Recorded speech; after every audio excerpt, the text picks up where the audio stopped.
সেদিনকে আমি প্রথম যখন ঢুকি তখন তৃণমূলের অনেক ওয়ার্কার তারা বিরক্ত ছিল দোলার প্রতি।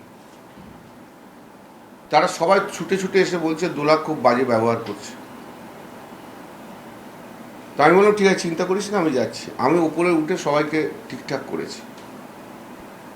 এরপর দেখেছেন মাঝে মাঝে আমি ভিড় কন্ট্রোল করার জন্য আমি বলেছি, আমার কথাও শুনেছি, হাইকোর্টের অর্ডার আছে, হাইকোর্টের অর্ডার অনুযায়ী মানতে হবে। কখনো আমি নিচেও নেমে গেছি, কাউকে ইয়ে করিনি। তারপর আমি এরপরে আসার পর দেখলাম বক্তৃতা শুরু হলো। তো বক্তৃতা দিল আমাদের প্রতিমা মণ্ডল, দিল আমাদের বীরবা হাঁসদা, কি নাম হুমায়ুন কবির, আর কে একটা বক্তৃতা। তা আমি কুণালকে জিজ্ঞেস করলাম কে কে বক্তৃতা দিচ্ছে। কুণাল বললো যে এরপরে আছে ওই প্রিয়াঙ্কা অধিকারী আছে, আর ওই উপাসনা বলে মেয়েটি আছে, আর আপনি আছেন, সৌগতদা আছে। আর সৌগতদাকে দিদি বলেছে যে দিদির সামনে বক্তৃতা দিতে। তো উপাসনা আর ইয়ে কি নাম প্রিয়াঙ্কা দুজনে ছিল না, অনেকক্ষণ ধরে ছিল না। তো ন্যাচারালি তখন স্পিকারের লিস্ট, আমি বললাম মহুয়াকে দাও, মহুয়া আছে তো। বললো মহুয়ার নাম লিস্টে নেই। আমরা লিস্টে না থাকবো, মহুয়াকে একটু বলতে দাও, মহুয়াও খাটছে।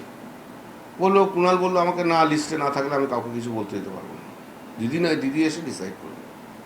তখন সব বক্তব্য প্রায় শেষ হয়ে এসছে। আমরা ঠিক আছে তাহলে আমাকে দাও। ঠিক তার আগে 12:41 নাগাদ আমি দিদিকে টেক্সট করলাম যে আপনি তাড়াতাড়ি আসুন।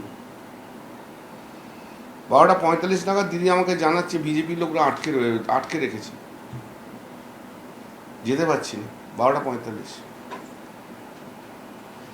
এবং তখন আমাকে বক্তৃতা দেওয়া করালো, বললো যে তাহলে বলো। তো আমি আবার শুরু করলাম।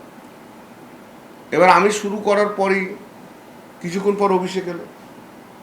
তো অভিষেক আসার পর সারা মঞ্চ ঘুরে বেড়ালো, হাততালি কুড়ালো। তো আমাকে তো 5-7 মিনিট তো আটকে থাকতে হয়েছে, 5-7 মিনিট। এখানে যাচ্ছে একটা বক্তৃতা দেওয়ার সময় ওভাবে ঘুরতেও নেই, সেটাও একটা নর্মাল কাটছি। বক্তৃতা শেষ হয়ে গেলে ঘুরুক না। একটা যখন কেউ বক্তৃতা দিচ্ছে তার মধ্যে বক্তব্যের মধ্যে ডিস্টারবেন্স যেন না হয়। আমার পপুলারিটি কতটা সেটা দেখানোর জন্য তার তো সেই জায়গাটা তখন নয়, একটু পরে দেখাতে পারতো। 7 মিনিট আমি থেমে গেলাম। এরপর আবার শুরু করলাম। তারপর মমতা দিয়ে এলো, আর দিদিকে দেখার জন্য লোকজন হইচই করছে, ন্যাচারালি এটা খুবই স্বাভাবিক। আমাকে 5-7 মিনিট প্রায় বন্ধ করতে হলো। তা টোটাল কত হলো, 12 থেকে 13 মিনিট আমি বক্তৃতা বন্ধ রাখতে হয়েছে। 10-12 মিনিট যাই হোক, একটা বক্তৃতা বন্ধ রাখতে হয়েছে। এবার দিদি যখন বসলো আমি জিজ্ঞেস করলাম, দিদি বলবো? আমি বলে হ্যাঁ তুমি বলো। তাই বলে শেষ করেছি।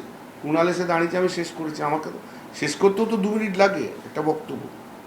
আর তখন সবাই বলছে না আপনি বলুন। আমি মাঝে বললাম আমি বলছি না, বরঞ্চ ওরা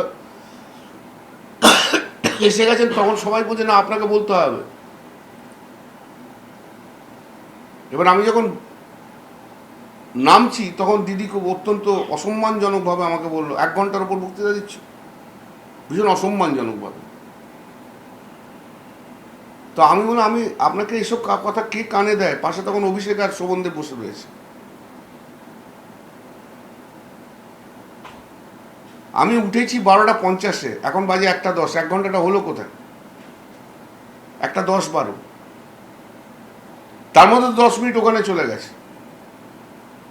না আরো অনেক বক্তা আছে, আমার কেউ তো আমার বলেনি যে লিস্টে তো কারো বক্তার নাম আমাকে কোনো তো বলেইনি, তাহলে তো তারাই দিতে পারত।